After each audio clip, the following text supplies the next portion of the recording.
Hi, Casey Truby here. Now, in business, if your goal is to double, and that's why you're watching these videos, we're looking for easy steps, actionable steps that we can delegate to someone else. In our last video, we talked about going paperless. Once that's set up, the entire system is designed to delegate everything off your desk and onto somebody else's desk so that you can focus on the 20% of what you do that makes 80% of the money.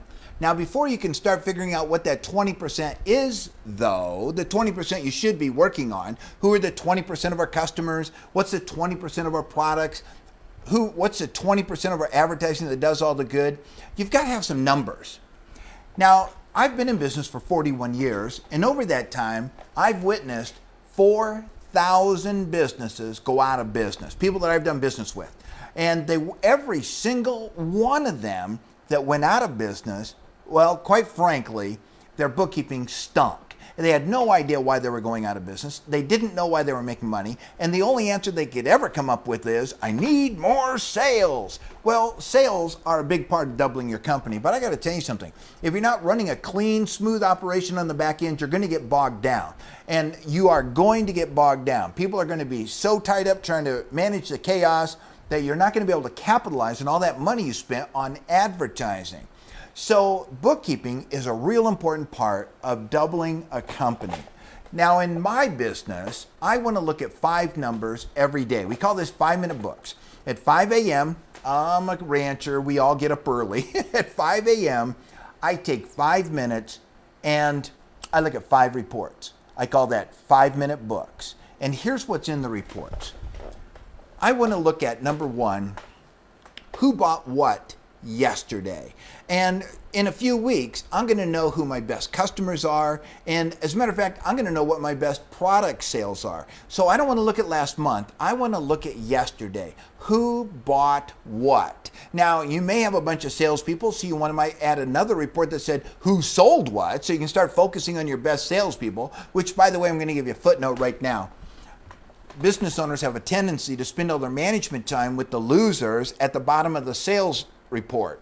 That's a gigantic mistake. Put all of your effort and time in your top 1 or 2 or 3 or 4 or 5 salespeople and let the rest drift. They can either figure it out or get down the road, but you're going to, at the end of the year, make a lot more money if you focus your sales management time on your winners and let the rest just ignore them. They'll go away anyway. The truth is, you'd be better off. Okay, so report number 1. Who bought what? Now, report number 2. Did I make profit yesterday? Now, profit and loss statements are usually delivered to you on a monthly or quarterly basis, especially if you've got somebody else doing write-up work, or if you're using an in-house bookkeeper, you're looking at a report. I hope you're looking at reports. I look at my reports every day. Did I make money yesterday? Now, here's the reason why. If I made money yesterday, then I want to think back, what did I do yesterday that worked? And the most amazing thing about this little exercise is that on the days I make the most money, I also had the most fun.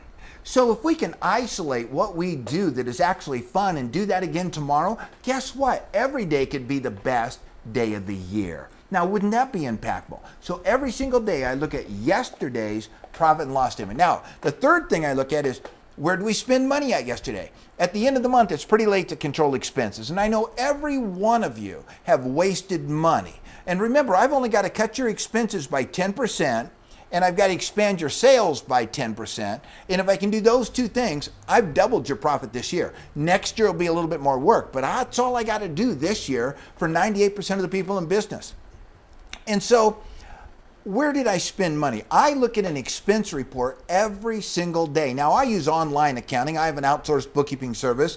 They download all my credit card transactions for me and all my staff. So I know every day who spent money on the credit card yesterday or what checks we wrote. And I know you've wasted money, because how many times have you looked back at checks from last year and say, why did we ever buy that? I mean, look around your office, look around your shop. How many things do you own that you wish you hadn't have bought now? So if we look at these expenses every day, it's so much easier to keep control, or to pick up the phone or send an email when you see one of your staff people is getting a little, relaxed with using the company credit cards, and you'll stay on top of it. Report number 4 is who owes me money. This is another thing that if you stay on top of it, you don't get into trouble. If an accounts receivable goes to 90 days, the customer is only going to pay voluntarily 2% of the time. This is critical. They're only going to pay voluntarily 2% of the time if it gets 90 days old. And I'll tell you what's worse. When a customer gets 90 days, they do not blame themselves for not paying the bill. They start dreaming up all the failures that you created that caused them not to pay you. They become your enemies. So you want to keep your current client. Let me say that right. You want to keep your customers and your clients current. And on one of our future training classes, we'll even talk about how to set up all of your clients on subscriptions or until further notice billing, and sell your service as a monthly subscription so that you always have the cash. My wife is in the bookkeeping business. She collects in advance for everything she does. She does full service bookkeeping. And on Friday, she collects for next week's work. That's positive cash flow. Okay, so there's one more report, number 5, the 5th thing I look at. And remember, this only takes me 5 minutes. The 5th report I look at is cash on hand. Now, that's an important number. And is it enough? But if I'm looking at the cash on hand every day, I'm going to keep my thumb on the pulse. I'm going to know what's going on inside the company. Now, let me tell you what happens if you'll just spend these 5 minutes looking at these 5 reports.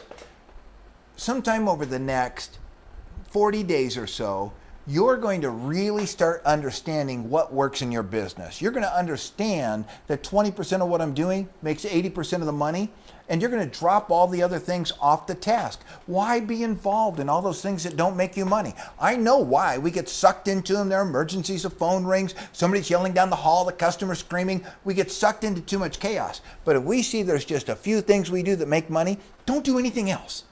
Either close the door, turn off the phone, delegate it to a staff person, ignore it. Only do those things that drive that 20% of your activity that makes 80% of the profit. Now, to make all this happen, look at the screen here because I use QuickBooks. And I know that 86% of small business in America use this QuickBooks. There are other good softwares out there like Peachtree and Creative Solutions. And Microsoft is now Microsoft Money. These are good software programs. I can get these 5 reports we just talked about out of QuickBooks.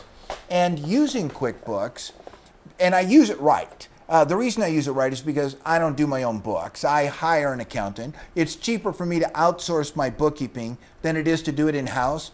And if I didn't have it done by a professional accounting firm, which luckily my wife owns, but if I didn't have it done by a professional accounting firm, I wouldn't get these 5 numbers. They wouldn't make any sense, and I wouldn't pay any attention to it. Being in business is like playing basketball. If you take down the score board, it's about 1/10 as much fun if you're not keeping score. Business is the same way. And now I'm going to give you one last cliche. If we measure something, we'll manage it. And if we manage it, we'll improve it. And this is on our move to doubling our cash flow. This is Casey Trivia, Lonesome Cowboy. Let's keep that cash register ringing.